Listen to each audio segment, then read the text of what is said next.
Muy buenas noches, ingeniero y compañeros. A continuación voy a exponer mi tema, que se va a tratar acerca de materiales y su diferencia en tornillos sin fin. Para la manufactura de engranajes podemos hacer uso de un sinfín de materiales y a grandes rasgos los podemos clasificarlo en tres grupos principalmente: los férricos, no férricos y plásticos. Hablando un poco acerca de los férricos, estos tienen la característica de que su principal elemento aliante pues es el hierro. La ventaja de los materiales férricos en comparación con otro tipo de materiales, como bien podría ser los ferrosos y los no ferrosos y los plásticos, viene a ser la facilidad de producción en masa. También que es, si se compara con los otros grupos, es el elemento más abundante y más barato para manufacturar engranajes. Se hace uso principalmente de materiales férricos que tengan un contenido de carbono en un rango específico. Para tornillos sin fin, específicamente se usa de 0.2 a 0.6% de carbono. Esto lo podemos visualizar en la gráfica, el por qué. Básicamente, si observamos, primero que nada hay que aclarar que la dureza superficial que debe tener un tornillo sin fin debido a las cargas que soporta, pues las cargas y las fuerzas y el desgaste tiene que oscilar entre 300 y 600 Brinell. Para esto, pues obviamente según la gráfica si podemos visualizar que tiene que ser entre 0.15 hasta 0.6 según la gráfica. También aquí podemos visualizar qué pasaría si se utiliza un material férrico con menor contenido de carbón al especificado entre 0.15 y 0.2. Por ejemplo, si utilizamos 0.1, la dureza que vamos a obtener es aproximadamente 250, el cual para aplicaciones de tornillos sin fin no es viable. Quizás para aplicaciones de otro tipo de engranaje puede que sí no sea útil, pero específicamente para fabricar tornillos sin fin, la dureza no es la recomendada debido a las fuerzas que se producen en el tornillo, pues habría una pronta deformación y desgaste. También qué pasaría si seleccionamos un material con un porcentaje mayor a 0.6% de carbono. Aquí podemos ver que la dureza, por decirlo máxima, es a 0.6, obtenemos una dureza de 600 Brinell. Por ejemplo, si seleccionamos un material de 0.7, la dureza que ganamos ya no es tan significante. Lo único que volvemos ahí es más frágil el material. Obviamente obtenemos se obtiene mayor dureza, mayor resistencia al desgaste, pero estamos sacrificando la tenacidad del núcleo por un poquito, por una ligera variación de dureza, por lo cual no es recomendado pasarse de 0.6. Y para este caso podemos hacer uso de materiales específicamente con un contenido medio de carbono. Si hablamos de materiales en sí, un listado podría mencionarles. Aquí podemos ver en la tabla 1 es una variedad de materiales con contenido medio de carbono que abarca desde 0.2 hasta 0.6 y la dureza que pueden alcanzar, ya sea dureza base o mediante un tratamiento térmico. Aquí podemos ver la clasificación, los IC 1020 hasta el 1060.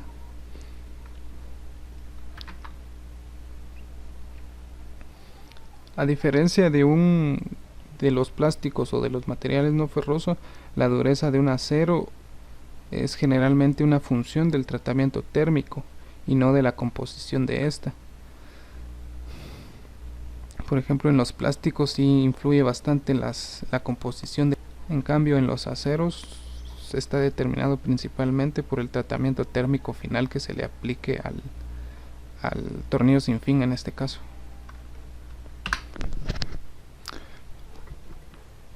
Los otros dos grupos con los que podemos fabricar engranes y tornillos sin fin son los materiales no ferrosos. Estos se caracterizan porque no tienen, o el contenido de hierro en su composición es bastante baja. Principalmente hablamos de latones, que son aleaciones de cobre y zinc, bronces, que son aleaciones de cobre y estaño. Estos tienen aplicación cuando son cargas ligeras. Tienen también varias características que son resistentes a la corrosión. El peso, o si hablamos en cuanto a peso, es mucho más ligero si lo comparamos con un engranaje o un tornillo sin fin de material ferroso. Podemos encontrar también los plásticos, que se conocen como engranes no metálicos, y se aplican con frecuencia para reducir ruidos o en ambientes especiales. Por ejemplo,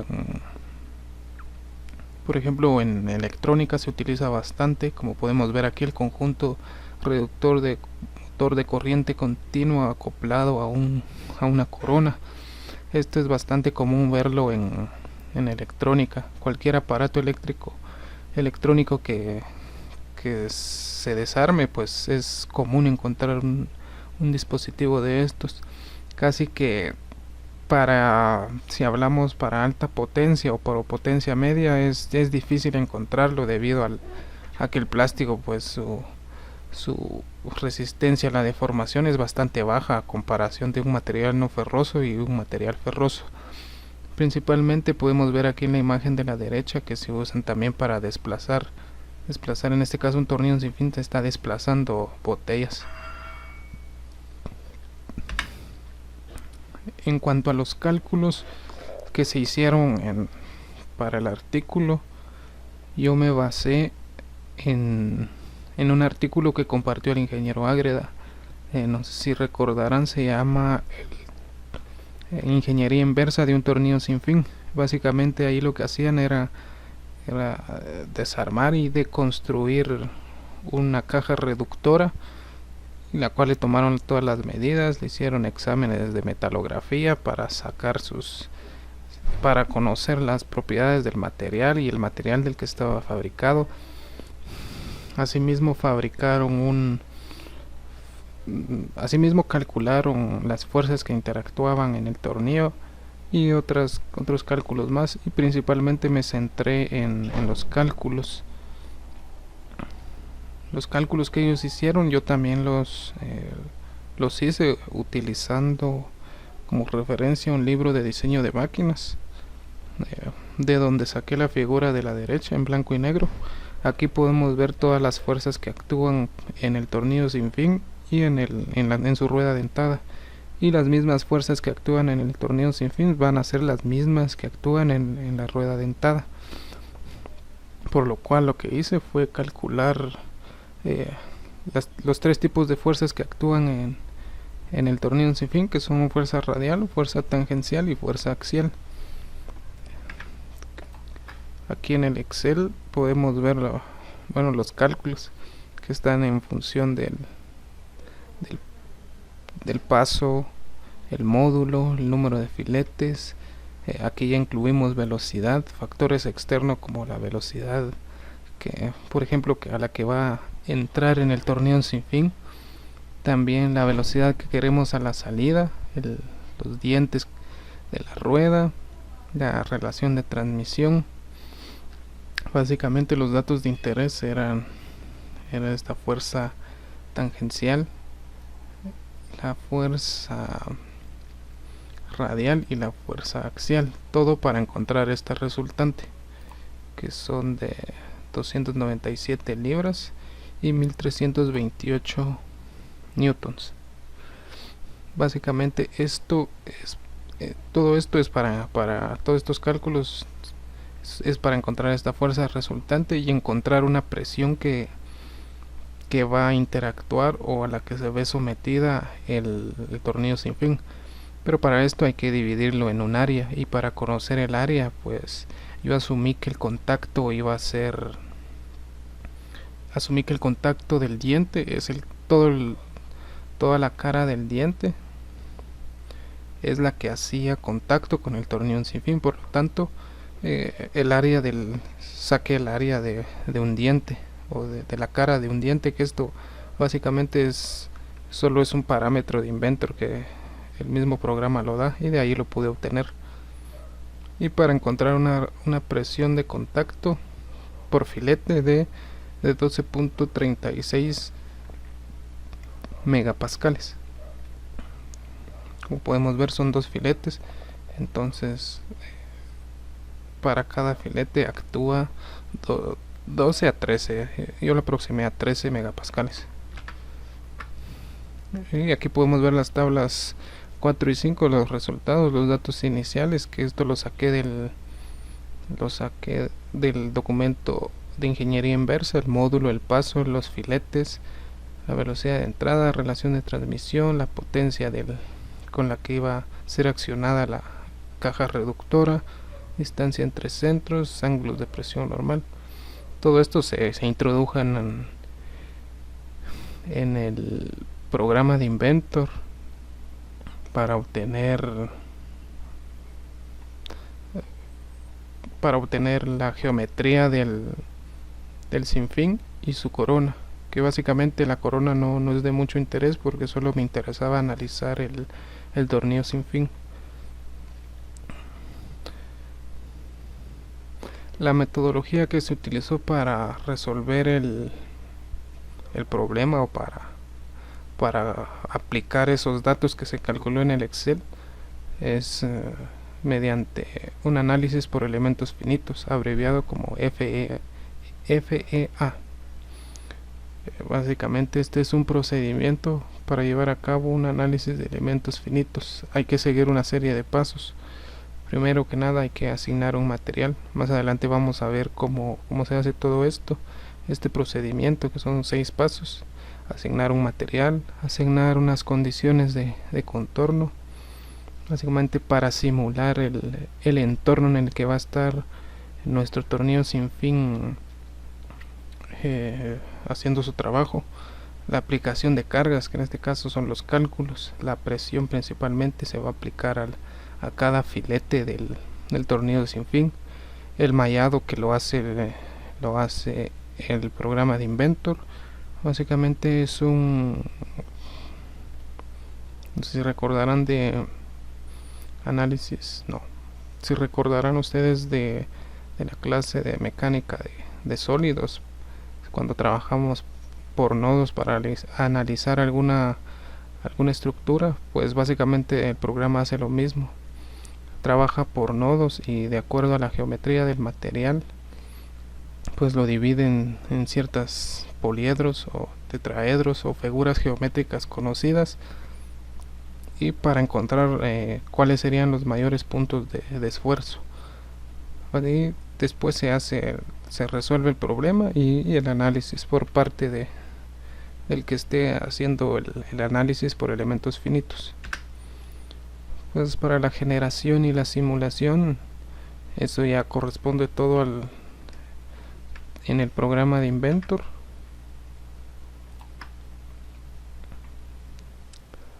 Aquí podemos ver lo que les estaba diciendo yo. Aquí ya generé el conjunto sin fin y su corona. Eso lo hice en el acelerador de diseño que tiene Inventor. Básicamente aquí en este cuadro se ingresan todos los datos que uno necesita y automáticamente el programa genera el modelo. Ahora, para hacer el análisis de elementos finitos, como les mencionaba, hay 6 pasos. El primero es asignar el material. Aquí podemos ver, ya en mi caso yo seleccioné un acero de contenido medio de carbono, como lo indicaba las lecturas, que era lo recomendado. En este caso un IC 1050, que tiene entre 0.5% de carbono. Entonces aquí se le asigna el material. También podemos ver la rueda dentada, que es de un bronce SAE 65, que es también un material muy utilizado para ruedas como complemento del tornillo sin fin. Ese es el primer paso al asignar materiales. El siguiente es las restricciones de trabajo. Por ejemplo, tenemos restricciones de fijados, empotrados, de pin o de fricción. En este caso asumimos que nuestro sinfín solo va a tener movimiento radial, no va a tener movimiento en X, Y o Z, únicamente va a tener angularidad. También aplicamos restricciones de pin, que son estas, suponiendo que ahí van a ir rodamientos y no nos interesa analizar fuerzas ahí, sino que solo en los filetes. El siguiente paso es la aplicación de fuerza. Aquí ya con los cálculos que nosotros hicimos, o de cualquier, asumiendo que estemos analizando cualquier estructura o pieza, pues con los cálculos que hayamos hecho, aquí es donde se toca aplicarlo. Por ejemplo, aquí se aplicó los 13 megapascales de presión. Aquí podemos ver el primer filete y aquí está el segundo filete. También el momento con el que genera el motor, que se saca en base a las revoluciones y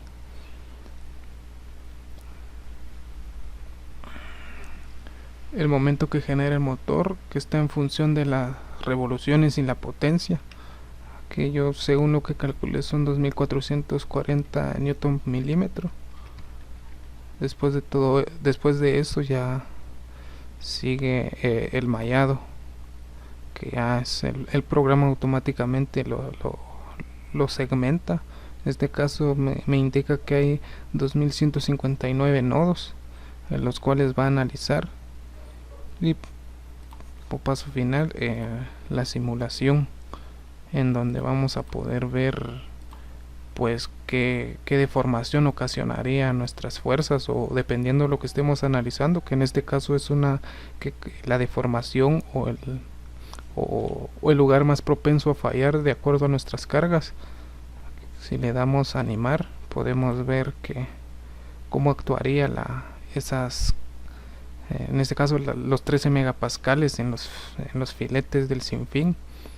Obviamente en la vida real esto no sucede así, sino que el programa lo está aumentando, por decirlo así, o está trabajando de manera de la cual nosotros podamos visualizar qué pasa.